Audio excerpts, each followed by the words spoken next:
Hello दोस्तों, welcome to my channel. तो देखो, नाबार्ड का फाइनली नोटिफिकेशन आ चुका है, यानी कि डिटेल नोटिफिकेशन जो है नाबार्ड का वो आपके सामने है।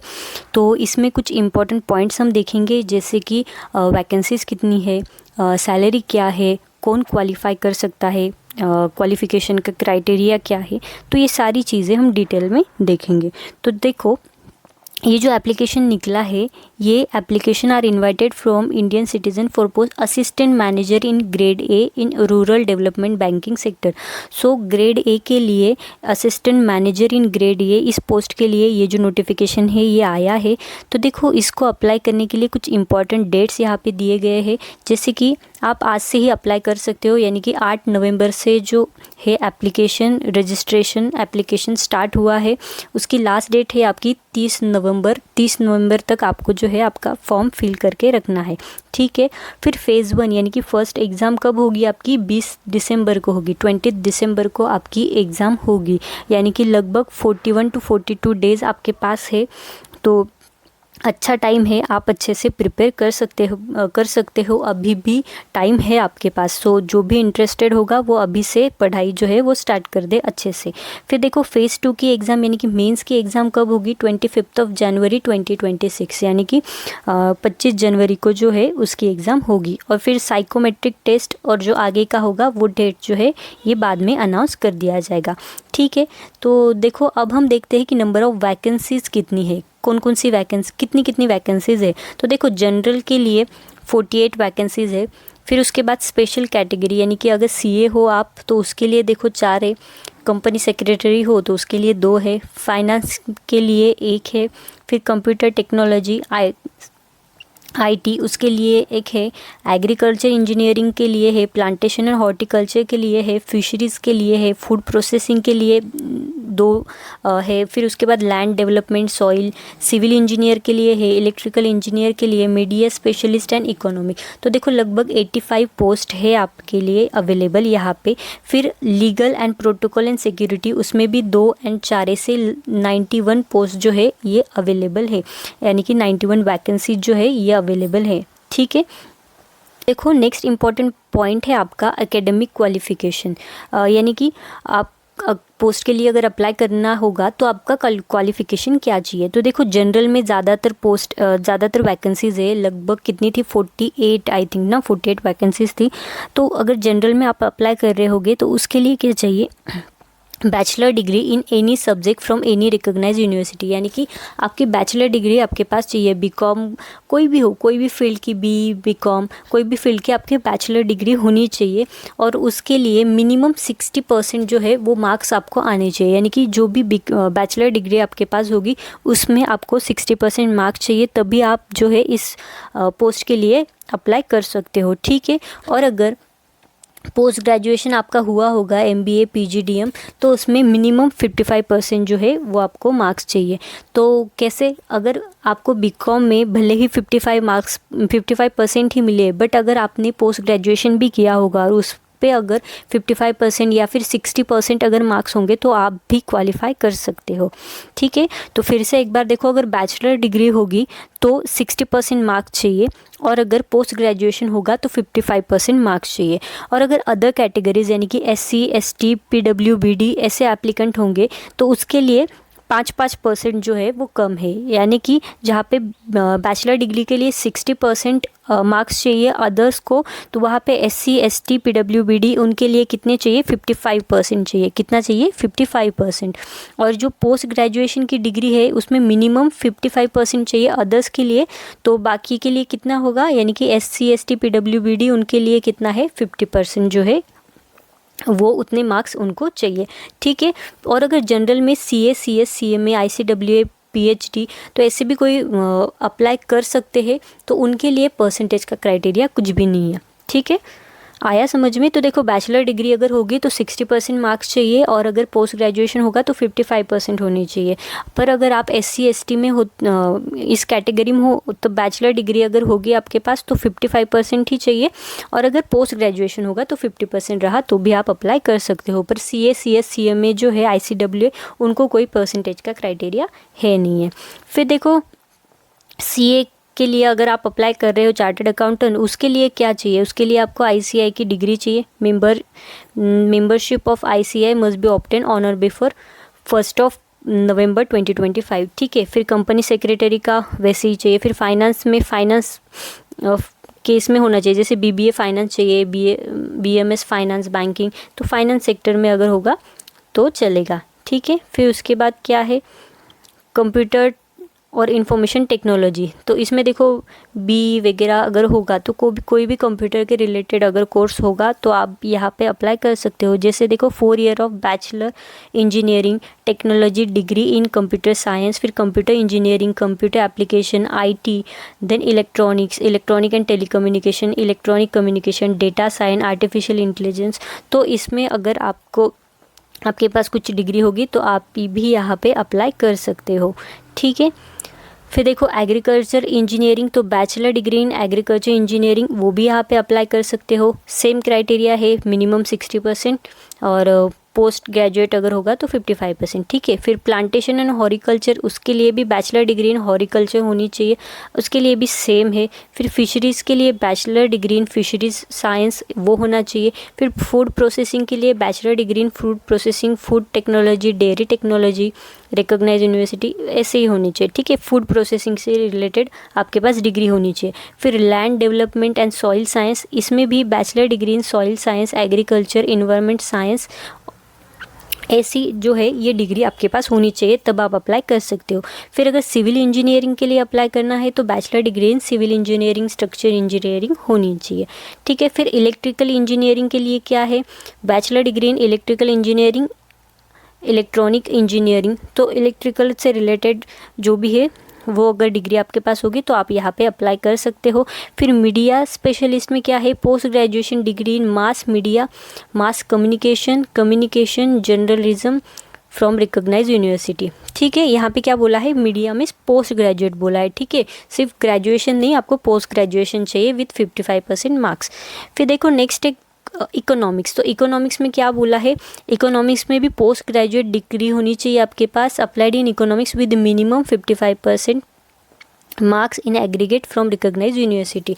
तो इकोनॉमिक्स में भी क्या है कि 55% मार्क्स आपको चाहिए, किसके लिए, आपका पोस्ट ग्रेजुएशन होना चाहिए, अप्लाइड इन इकोनॉमिक्स, कोई भी डिग्री होगी, जो भी डिग्री इकोनॉमिक के रिलेटेड डिग्री है उसमें पोस्ट ग्रेजुएशन होना चाहिए, मिनिमम 55% मार्क्स आपको चाहिए।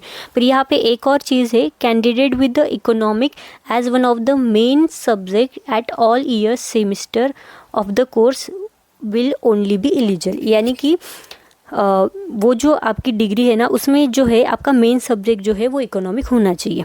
क्या है, 4 ही मतलब जितने भी सेमेस्टर होंगे, जितने भी ईयर्स होंगे उसमें आपका मेन सब्जेक्ट होना चाहिए इकोनॉमिक्स, तब भी आप यहाँ पे अप्लाई कर सकते हो, ठीक है, ठीक है। फिर देखो यहाँ पे कुछ CGPA का भी दिया है, तो बहुत से कॉलेजेस में कैसे अलग अलग कन्वर्जन फैक्टर होता है, तो आप क्या करो, आप जब भी आप ये ऐसे कैलकुलेट करोगे ना, यहाँ पे जैसे दिया है CGPA 6.75, 6.25, 5.75, 5.25, तो इसको कैलकुलेट करने के लिए पहले तो आपका कन्वर्जन फैक्टर देख लेना, फिर आपको क्या करना है, आपको परसेंटेज निकालने के लिए based on conversion factor into CGPA करना, तो जो भी परसेंटेज आएगा वो परसेंटेज, उतने परसेंटेज से ज़्यादा अगर आपको होंगे, जितना चाहिए उसके ज़्यादा अगर होंगे तो आप यहाँ पे अप्लाई कर सकते हो। कैसे करना है देखो फिर से एक बार, बेस्ड ऑन कन्वर्जन फैक्टर, आपका कॉलेज का कन्वर्जन फैक्टर क्या है वो एक बार देख लेना, उसको मल्टीप्लाई कर लेना CGPA से, और जो परसेंटेज आएगा वो निकाल के फिर आप वहाँ पे अप्लाई कर सकते हो, ठीक है। फिर नेक्स्ट देखेंगे, देखो यहाँ पे क्या दिया है, इंडिकेटिव रोल एंड रिस्पॉन्सिबिलिटी, तो ये आप बाद में भी पढ़ सकते हो। फिर ये देखो इम्पॉर्टेंट फैक्टर जो है एज, तो एज क्या होनी चाहिए, तो देखो candidate must be between 21 and 30 year of age age on 1 November 2025, तो 1 नवंबर 2025 तक जिसकी एज 21 साल है, 21 साल से लेके 30 साल है, वही लोग, सिर्फ और सिर्फ वही लोग जो है यहाँ पे अप्लाई कर सकते हो। यानी कि क्या, नॉट अर्लियर दैन 2 नवंबर 1995, मतलब अगर आपका बर्थ 2 नवंबर 1995 उसके पहले अगर हुआ होगा तो आप लोग यहाँ पे अप्लाई कर सकते हो क्या? नहीं। यानी कि 1 नवंबर 1995 का भी आपका बर्थ होगा तो भी आप यहाँ पे अप्लाई नहीं कर सकते। 2 नवंबर 1995 उसके बाद अगर आपका बर्थ होगा तभी आप अप्लाई कर सकते हो। यानी कि 3 नवंबर को भी अगर आपका बर्थडे होगा तो आप अप्लाई कर सकते हो, 2 नवंबर को भी होगा तो भी आप अप्लाई कर सकते हो, पर उसके बाद का ही अप्लाई कर सकते हो। 95, 96, 97, 98 ऐसे लोग यहाँ पे अप्लाई कर सकते हैं। बट 94 या फिर 2 सितंबर 95 तो वो भी अप्लाई नहीं कर सकते। 2 अक्टूबर 95 वो भी अप्लाई नहीं कर सकते। 30 अक्टूबर 95 वो भी अप्लाई नहीं कर सकते। यहाँ पे कौन अप्लाई कर सकता है? 2 नवंबर 1995 से लेके 1 नवंबर 2004, तो इस बीच में अगर आपकी बर्थ डेट आ रही है तो आप यहाँ पे अप्लाई कर सकते हो। सिंपल है। तो आपकी जो एज है 21 से 30 साल होनी चाहिए और इन डेट्स के बीच में अगर आपका बर्थ डेट आ रहा होगा तो सिंपल आप अप्लाई जो है यहाँ पे कर सकते हो। और 3 इयर्स है in case of OBC applied, तो जो भी अगर ओबीसी होगा आपका तो उसमें और 3 इयर्स ऐड कर दो, रिलैक्सेशन आपको मिल जाएगा। ठीक है। फिर उसके बाद maximum 5 years in case of SC ST, तो SC ST अदर कैटेगरीज अगर होगी तो उसमें आप मैक्सिमम 5 इयर्स का जो है वो आपको कंसेशन रिलैक्सेशन जो है वो मिल सकता है। ठीक है। फिर देखो सिलेक्शन की प्रोसेस क्या है। सबसे पहले होगी आपकी preliminary exam, preliminary test, right. सबसे पहले क्या होगी आपकी प्रिलिमिनरी एग्ज़ाम। तो उसमें क्या है, देखो आपके नेम ऑफ टेस्ट कितनी है, 1 2 3 पूरे 8 टेस्ट आपको देनी है। नंबर ऑफ़ क्वेश्चन 200 होंगे और मैक्सिमम मार्क्स भी कितने होंगे, 200 होंगे। और टाइम होगा आपके पास 120 मिनट। ठीक है, 120 मिनट का आपका टाइम होगा। पर इसमें भी ये जो है ना, टेस्ट ऑफ रीजनिंग से लेके डिसीजन मेकिंग, इसमें आपको सिर्फ क्वालिफाई करना है। क्या करना है? इस सब्जेक्ट में आपको क्वालिफाई होना है। यानी कि सपोज़ यहाँ पे 20 मार्क है ना, इसका अगर कट ऑफ 1 मार्क का है, इसका 2 मार्क का है, इसका 3 मार्क का, तो जो भी कट ऑफ लगेगा ना मिनिमम उतने मार्क्स आपको चाहिए। उससे ज़्यादा अगर आपको होंगे तो आप वहाँ पे क्वालिफाई हो जाते हो। ठीक है। बट ये जो है ना general awareness, eco and social issues, फिर agriculture and rural development with emphasis on rural India, तो ये जो सब्जेक्ट है, इस सब्जेक्ट में बट आपको मेरिट चाहिए। यानी कि क्या, अगर आपको इस सब्जेक्ट में यहाँ पे भी कट ऑफ होगा, सपोज 2 मार्क का कट ऑफ है, 2.5 का है, 3 का है, ऐसे यहाँ पे कट ऑफ है, तो आपको सिर्फ कट ऑफ अगर आपने क्रैक कर दिया तो आपका सिलेक्शन हो जाएगा, ऐसे नहीं। इसमें ऑल ओवर मेरिट चाहिए, मतलब ज़्यादा मार्क्स चाहिए, तभी आपका सिलेक्शन हो सकता है और आप नेक्स्ट इसमें यानी कि मेन सेकंड फेज़ में आप पहुंच सकते हो और आप एग्ज़ाम दे सकते हो। ठीक है। यहाँ पे आपको क्वालिफाई होना ज़रूरी है। कौन से फर्स्ट से लेके 5th तक आपको क्वालिफाई होना है, बट 6, 7, 8 में आपको मेरिट चाहिए। ठीक है। फिर देखो फेज़ 2 यानी कि मेन एग्ज़ाम का स्ट्रक्चर कैसे होता है। वहाँ पे भी पेपर 1 होगा और पेपर 2 होगा। तो पेपर 1 में क्या आएगा, जनरल इंग्लिश होगा, ओनली डिस्क्रिप्टिव। 3 क्वेश्चन आएंगे यहाँ पे। कौन से 3 क्वेश्चन आएंगे वो हम देखते हैं आगे। तो नंबर ऑफ़ क्वेश्चन कितना है, 3 क्वेश्चंस आएंगे, ड्यूरेशन मिलेगा 90 मिनट्स का, और डिस्क्रिप्टिव आंसर होगा टाइप यूजिंग कीबोर्ड, यानी कि कीबोर्ड से आपको टाइप करके लिखना है, ऐसे आपको आंसर देना है डिस्क्रिप्टिव में।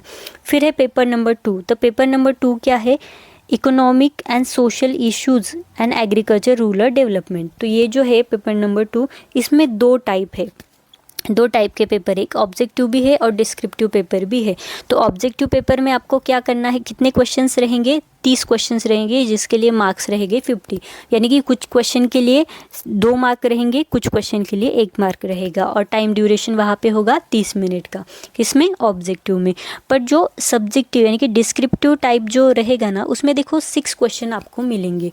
कितने मिलेंगे, 6 क्वेश्चन मिलेंगे। तो फर्स्ट 3 क्वेश्चन जो है उसमें क्या होगा, 1 क्वेश्चन मैंडेटरी और 2 क्वेश्चन में से 1 क्वेश्चन आपको करना है, और उसको मिलेंगे आपको मतलब 3 क्वेश्चन को 15 मार्क्स होंगे, 3 क्वेश्चन को 10 मार्क्स होंगे।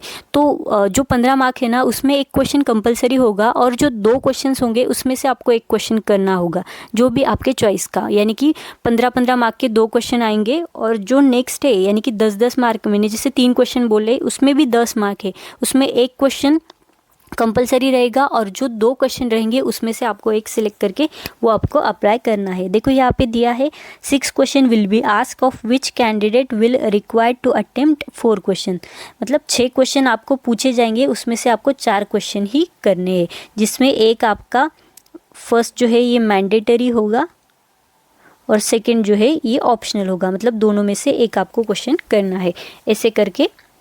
और उसमें जो 2 क्वेश्चन होंगे उसको 50 मार्क्स ईच रहेंगे और जो नेक्स्ट 2 होंगे उसको 10 मार्क ईच रहेंगे, यानी कि कितना 50 मार्क्स का रहेगा वो भी, और ड्यूरेशन रहेगा आपका 90 मिनट्स। ठीक है, फिर देखो आपकी ये पोस्ट स्पेशलिस्ट, मतलब जो भी स्ट्रीम होगी आपकी, स्ट्रीम स्पेसिफिक पेपर, उसके अकॉर्डिंग आपका जो है वो नेक्स्ट एग्ज़ाम होगी। मेन एग्ज़ाम में वैसे होगा, जैसे पेपर 1 तो कॉमन है, पेपर 2 में सिर्फ आएगा ऑब्जेक्टिव डिस्क्रिप्टिव में वही पैटर्न होगा। ठीक है, फिर देखो ये लीगल, इसके लिए भी सेम है। और फिर उसके बाद साइकोमेट्रिक टेस्ट होगी जो मैंडेटरी होगी, 90 मिनट्स MCQs बेस्ड होगी आपकी वो टेस्ट, और उसके बाद होगा आपका फिर इंटरव्यू जो होगा 50 मार्क्स का। ठीक है, फिर देखो सिलेबस एक बार देख लेना। सिलेबस में देखो सबसे पहले इंग्लिश में क्या है, ऐसे है, प्रिसाइज राइटिंग है, कंप्रेहेंसिव, बिजनेस ऑफिस करस्पॉन्डेंट, तो ये जो है इसके ऊपर ही जो है इंग्लिश आपका पेपर आएगा। फिर उसके बाद जो पेपर 2 है वो तो हर एक का अलग अलग, मतलब जिसकी जो स्ट्रीम होगी उस हिसाब से जो है वो पेपर फॉर्म होगा। तो इकोनॉमिक एंड सोशल इश्यूज़, तो आपके जो टीचर्स होंगे या फिर जो भी इस फील्ड में है आप जिसको फॉलो कर रहे हैं उन वो जो टीचर है वो आपको यहाँ पे गाइड करेंगे। Rural agriculture and rural development में क्या क्या आएगा। फिर उसके बाद देखो असिस्टेंट मैनेजर, एलिजिबिलिटी क्राइटेरिया नहीं, तो ये जो है ये आप एक बार देख लीजिए। ठीक है, फिर देखो एग्जामिनेशन सेंटर, एग्ज़ाम कहाँ कहाँ होंगी ये भी यहाँ पे दिया है।